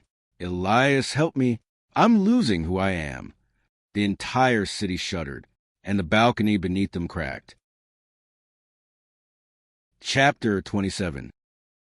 The City Beneath His Name. The crack moved like a decision. It began as a hairline fracture beneath Elias's feet, a thin, pale line that glowed faintly before darkening, as if the city had drawn a boundary and was now testing how much weight it could bear. The balcony shuddered beneath them. Dust rose in a lazy halo around their shoes. For a heartbeat, everything held, balanced, waiting. Then the stone gave way. Mara grabbed his arm. "Elias." The floor dropped. There was no time to choose how to fall. The balcony split cleanly in two, one half collapsing under Elias and Mara, the other folding inward and vanishing into the machinery of the lower city, swallowed by moving corridors and shifting walls. They plunged downward through a tangle of reconfiguring architecture, rooms rotating away just before they hit them, stairwells bending aside, floors sliding out of reach. The city wasn't simply letting them fall. It was placing them. They landed hard on a slanted surface that sloped toward darkness.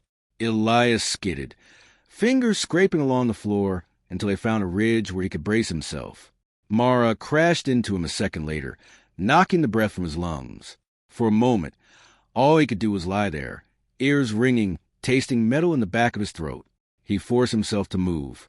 "Are you hurt?" he asked, voice rough. "Not in any new way," Mara managed, pushing herself upright beside him. which is more than I expected. They sat on a tilted walkway carved into the interior of the lower city. A narrow ledge clinging to the wall of a vast shaft that still echoed with the rearrangement of rooms above. Below them, floors continued to shift in slow, grinding arcs. Lights flickered. Spaces opened and closed like lungs. Jonah was gone from view. Elias crawled to the edge of the ledge, ignoring the pull in his muscles. He peered down, searching through layers of intersecting corridors and platforms. Somewhere beneath, a thin figure moved along a path that wasn't fully there. He caught a glimpse of Jonah, the Jonah whose face had briefly stabilized when he called his name. But the city's architecture folded around him, hiding him again. Mara joined him, breathing hard. We're lower now, closer. Not close enough, Elias said. He studied the terrain below.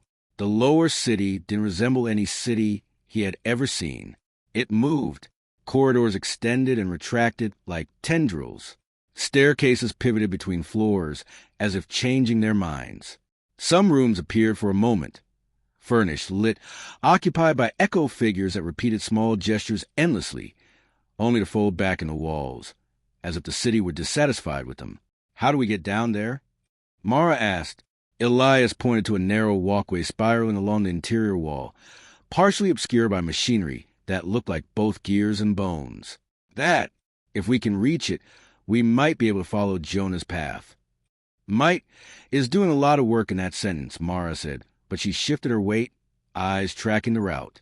Their ledge connected to a short corridor that bent sharply left, then sloped downward. The corridor's walls were lined with doors, dozens of them, none with handles, none with numbers. Some were perfectly smooth, others bore faint indentations, as if someone had once pounded on them from the inside. Mara touched one lightly. These doors go anywhere? Elias shook his head. No, they go back. Back where? To memories the city doesn't want us to see yet, he said quietly. Or ones it wants us to live in forever. Mara pulled her hand away. We'll use the corridor just as a passage. Then, no detours. They moved carefully, bodies tilted forward against the slope. The air grew warmer the deeper they went, thickened by whispers that had no clear source. Some sounded like distant conversations, others like cries cut short. One, somewhere between the walls, sounded like a child repeating the same word again and again, but the word was always muffled at the last syllable, as though the city refused to let it finish. Elias focused on the walkway ahead, forcing himself not to linger on any one sound. The corridor bent again, dropping them onto the spiral path he had spotted from above. It had no railing. On one side, the wall pulsed faintly with veins of light. On the other, the lower city yawned open in a vertiginous drop. Mara exhaled slowly, measuring each step.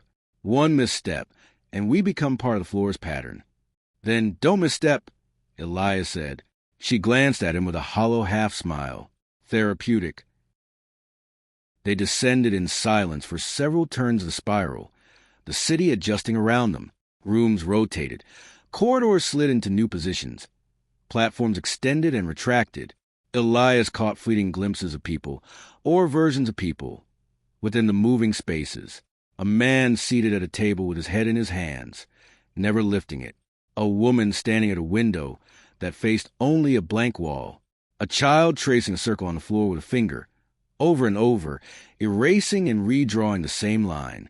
Are those actual people? Mara asked quietly. They're what's left when the city wins, Elias replied. They're the parts that couldn't leave. And the rest of them? Either they made it out, Elias said, or they didn't leave anything to come back for. The spiral path finally leveled onto a platform shaped like an island jutting out over the shifting maze. From here, the view made Elias slightly dizzy. Endless rearranging corridors, a living grid in motion, rooms blinking in and out of existence like thoughts half-formed and discarded. And directly opposite their platform, across a churning chasm of empty space, stood Jonah. This time there was no doubt. He was on a narrow walkway mirroring theirs, slightly lower but close enough that Elias could see his face clearly. The flux of the city had stilled around him, as though holding its breath. Jonah's features were mostly stable now, only occasionally flickering at the edges like an image projected on uneven glass. He looked exhausted. He looked older. He looked like someone who had been walking in circles for years. Elias stepped to the edge of the platform. Jonah! Jonah lifted his head. The relief that crossed his face was so raw it almost hurt to look at. Elias, he whispered, you found the way down. Elias swallowed. We're here. I'm here. I'm not leaving you. A faint smile touched Jonah's mouth, then vanished. You say that like this place hasn't already decided for us. The walkway under Jonah's feet trembled. Mara leaned close to Elias. The city's waiting to see what you do. How do we reach him? Elias called across the gap. Jonah glanced at the shifting floors beneath him. You don't. It comes to you. The path beneath Jonah folded inward, gently drifting closer to their platform. The motion was smooth, too smooth, like an elevator without cables. Elias felt every instinct in his body scream resistance. Mara's voice lowered. This is a test. I know, Elias said. You're sure? Her tone sharpened. Because if you take his hand and the city decides one of you doesn't belong, it won't separate the sentence. It'll consume the word. He looked at her. She didn't look away. Then we don't let it decide alone, Elias said. We define what this is. The walkway slid until Jonah was only a few meters away. The gap between them shrank to a narrow strip of empty air, a distance that would take only a single step to cross if the city allowed it. Jonah looked at Elias, then at Mara, then back at Elias again. You shouldn't have come, he said softly. I've heard that sentence too many times, Elias replied. I'm not accepting it from you. A ghost of a laugh escaped Jonah. It sounded like it belonged to someone younger, someone who had not yet learned how much could be taken from a person without touching their body. You remember now, Jonah said, both memories. Yes. You remember that I walked into it myself. Yes. You remember that you ran and came back, and I was already gone. Elias's throat tightened. I remember. Jonah nodded faintly. Good. Then you know this isn't your fault. The floor beneath Jonah flickered. Mara tensed. Elias, your name is complete now. The city can't break you the same way. But Jonah, I know, Elias said. Jonah looked down at the churning architecture below. It doesn't know what to do with me anymore, he murmured. I was a sacrifice without ritual, a choice without a witness. It tried to shape me into something that fit its logic, but it never really decided who I was supposed to be. He lifted his gaze slowly. Maybe you can decide that. Before it does. The city shifted. Their platform lurched forward, closing the final distance. Elias and Jonah stood almost face to face now, separated only by a seam in the stone. Elias extended his hand. Come with us, he said. We'll find a way out. All of us. Together. Jonah's eyes filled with something like hope and terror braided together. You don't understand, he whispered. Leaving isn't the problem. Then what is? Jonah's voice dropped. The problem is deciding which Jonah leaves. The city kept too many of me. Behind him, echoes began to appear. Translucent versions of Jonah at different ages, different emotional states, different levels of fracture. One Jonah with hollow eyes. One Jonah with a defiant, angry set to his mouth. One Jonah whose entire body looked washed out, like a photograph left too long in the sun. Mara inhaled sharply. It multiplied him. No, Jonah corrected gently. It saved every version of me that tried to leave, and every one that failed. The echoes flickered, stepping closer, aligning behind the Jonah, who spoke to Elias. They were not solid. They were not entirely separate. They were waiting to see which one would be chosen. Elias's hand trembled. How do we know which one is you? He asked. Jonah's gaze softened in a way that was painfully familiar. I remember the day you left the hospital and wouldn't meet my eyes for a week, he said. I remember you putting a chair against your bedroom door at night. I remember you pretending you weren't checking if I was still there. I remember all the ways you tried to love me while being afraid of losing me. That's the Jonah who's your brother. Elias felt something break open in his chest. He stepped forward, closing the last sliver distance, and gripped Jonah's hand.